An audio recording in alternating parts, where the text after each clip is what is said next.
Africa TV reçoit M. Abel Didier Tella, directeur général de l'Association des sociétés d'électricité d'Afrique. Bonjour Monsieur le directeur. Bonjour. L'Afrique est le continent qui regorge d'énormes ressources énergétiques dont l'utilisation ou la rationalisation n'est pas parfaite.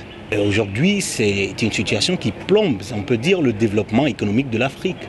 Justement, l'environnement a changé et nous n'avons pas que des producteurs, des transporteurs, des distributeurs d'énergie électrique. Nous avons tout un tas d'opérateurs, de parties prenantes qui opèrent dans le secteur. Et la mission que nous avons donnée à l'ASEA, c'est de mettre ensemble toutes les parties prenantes pour rendre l'énergie accessible, abordable et durable.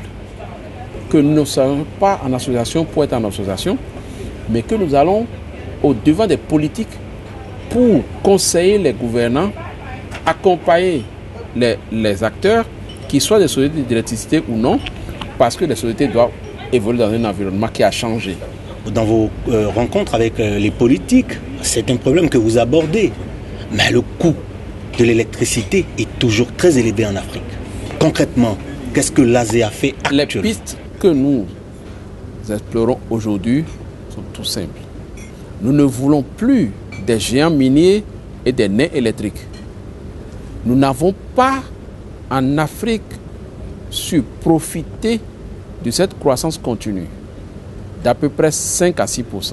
Cette croissance essentiellement due aux industries extractives doit profiter, doit être le levier de la transformation électrique du continent.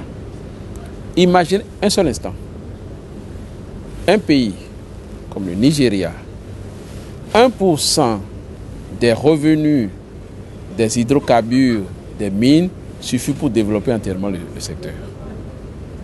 Donc il faut que le développement minier participe à soutenir le secteur électrique. Il faut que nous travaillions ensemble avec les industries extractives. Si, imaginez un seul instant que toutes les industries extractives aident à développer des capacités nouvelles pour s'alimenter et alimenter la population environnante. Dès que vous avez des grosses unités, vous avez des coûts moindres, l'énergie abordable est réalisable partout.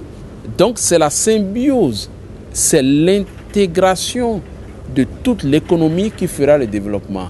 Nous sommes convaincus que si la force des hydrocarbures et des autres mines est mise à contribution, nous pouvons facilement faire profiter des populations d'une électricité abordable. Et vous savez, les grandes interconnexions de l'Afrique n'auront leur succès que s'ils alimentent au passage des miniers. Et c'est pourquoi je vous dis rapidement, aujourd'hui, la seule solution pour commencer le développement de Inga est de développer la puissance, une partie directement enlevée par l'Afrique du Sud et une partie par les mines de Kolwezi. Parce que c'est des consommations franches, solvables. Et alors le reste, c'est pour les populations. Je ne dis pas que les populations ne doivent pas payer le prix, mais quand c'est des grosses unités, le coût est moindre. Mais si vous voulez alimenter que les domestiques d'un côté, les mines progressent de l'autre, vous n'avez pas un développement harmonieux. Le développement harmonieux de l'Afrique, les mines, les hydrocarbures et l'énergie électrique fonctionnent ensemble. Vous avez une intégration de l'économie. Abordons un autre aspect, celui de l'opportunité que représente l'Africa Power Forum. Toutes les réflexions contribuent à l'émergence d'une vision qui fera la politique intégratrice de l'Afrique. C'est pourquoi nous accompagnons en tant que partenaire stratégique cet événement. Comme nous avons tous les 3 ans notre congrès et ce forum, nous y participons. Nous apportons à ce forum l'essence des discussions que nous avons eues à nos congrès.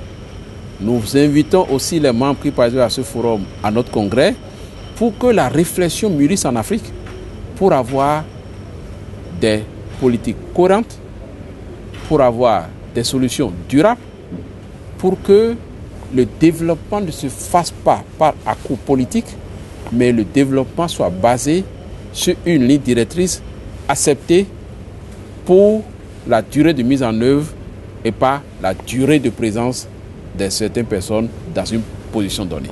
Au cours de ce forum, un point important a été abordé, notamment celui du cadre légal, du cadre réglementaire, qui en Afrique peine à se mettre en place. Des cadres existent, mais il faut les améliorer et les approches diffèrent. Le cadre réglementaire relève de l'État et doit être mis en place pour favoriser ce que nous appelons les partenariats publics-privés. La simple petite et moyenne entreprise locale, basée, opérant dans un cadre assaini, attire forcément les petites et moyennes entreprises des autres pays et attire le capital privé pour aider l'État qui en fait a une solvabilité finale mais n'a pas toujours la liquidité du temps.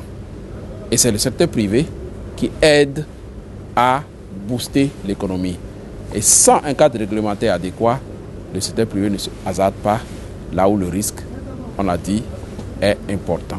On a constaté que les sociétés qui se sont implantées sont généralement issues de ce qu'on a appelé les accords de coopération des indépendances. Est-ce qu'aujourd'hui, les accords passés ou des influences politiques ou diplomatiques ne plombent pas quelque part le développement des PME? Ou est-ce que les États africains n'ont pas déjà à la base les mains liées? Nous, Africains, n'avons pas toujours conscience que nous ne sommes pas un pays, mais un continent. La chance de l'ASEA est de compter parmi ses membres des sociétés de pays où le taux d'accès est pratiquement de 100%, des sociétés de pays intermédiaires où le taux d'accès est supérieur à 50%, et des sociétés de pays où le taux d'accès est inférieur à 15%. Cette diversité nous donne des schémas différents. Quand on parle des pays de l'Afrique du Nord, c'est bien sûr des sociétés nationales. Mais ces sociétés ont pu créer des groupes comportant des sociétés de production locale de matériel, comportant une industrie locale qui aujourd'hui permet à un pays comme, je vais citer la Tunisie, avec son entreprise locale, aller dans un autre pays de l'Afrique au sud du Sahara avec son expertise, avec les cadres de ce pays, avec du matériel fabriqué en Tunisie pour faire de l'électrification à moins de coûts. Et aujourd'hui, dans ce genre de projet, que ce soit la Banque mondiale, la Banque de développement, la BEI, tous les bailleurs de fonds sont d'accord pour dire que cette coopération sud-sud marche et l'industrie africaine du matériel électrique est en progression parce qu'ils trouvent un marché. Quand vous allez en Égypte, vous avez des sociétés qui fabriquent beaucoup de matériel sur place, de la petite ampoule jusqu'au plus gros transformateur. Vous pouvez imaginer l'Afrique du Sud et partout. Aujourd'hui, dans ces pays dont j'ai parlé, on ne parle pas de sociétés héritées d'un accord colonial. C'est des sociétés qui traitent d'égal à égal avec l'Europe et l'Amérique. Dans la Méditerranée, les sociétés qui passent des accords, des sociétés de l'Afrique du Nord qui vont opérer au Moyen-Orient, dans les grands pays arabes, avec le savoir-faire. Donc aujourd'hui, nous savons que tous les pays africains sont dans un niveau de développement différent et c'est cette émulation et les interdépendances et l'entraide que nous prenons à l'ASEA. Cette coopération est nécessaire parce qu'elle assure un développement harmonieux, un développement basé sur des valeurs culturelles partagées. Et il y a de l'aisance à coopérer avec quelqu'un avec qui on s'entend déjà. Vous savez, l'Europe a fait son union autour de l'Asie, l'Afrique fera son union autour de l'énergie. Vous me donnez l'occasion là de parler des énergies renouvelables, ces nouveaux types d'énergie qui de plus en plus se présentent comme, non pas comme une alternative, mais comme peut-être une compensation. Qu'est-ce que l'ASEA fait? Je ne les appelle pas des énergies nouvelles d'ailleurs.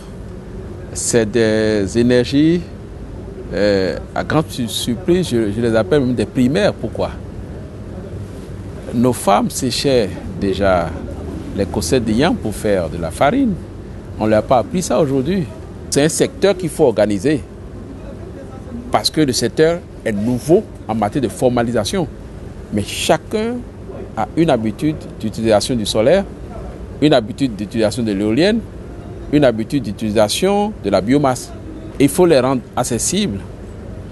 Il faut créer le cadre réglementaire parce que nos politiques énergétiques en avaient considéré au départ que les énergies fossiles. Et aujourd'hui, effectivement, il faut une réglementation, une législation qui prenne en compte l'introduction des énergies nouvelles et renouvelables. Et cela est dans les priorités de l'ASEA d'accompagner les sociétés membres dans la mise en œuvre et la maîtrise des énergies renouvelables qu'on ne peut pas scinder de l'efficacité énergétique. Les énergies renouvelables sont accompagnées d'efficacité énergétique sinon vous n'en profitez pas. Et c'est là automatiquement qu'on tombe sur la promotion des réseaux intelligents. Les réseaux intelligents, c'est l'alliance d'une bonne gestion de l'énergie, l'introduction des énergies renouvelables et la gestion de la consommation chez le client final pour qu'elle soit à moins de coûts pour lui et pour la société. Que chaque consommateur que nous sommes en Afrique prenne conscience pas seulement de ses droits, mais de ses devoirs en tant que consommateur. Il y a aujourd'hui 3 personnes importantes dans le business. Le consommateur, les États et les propriétaires. Si l'État est en même temps propriétaire, tant mieux.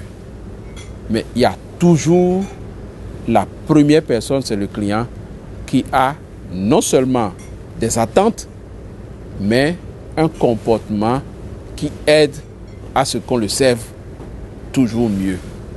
Et c'est cette responsabilité que j'appelle de notre part pour que rapidement l'Afrique tourne la page du paradoxe. Je ne souhaite pas que dans 50 ans, ceux qui viendront disent toujours l'Afrique est très nantie, mais toujours pauvre. Africa TV recevait M. Abel Didier Tella, qui est le directeur général de l'Association des sociétés d'électricité d'Afrique. Merci, monsieur le directeur. Merci à vous.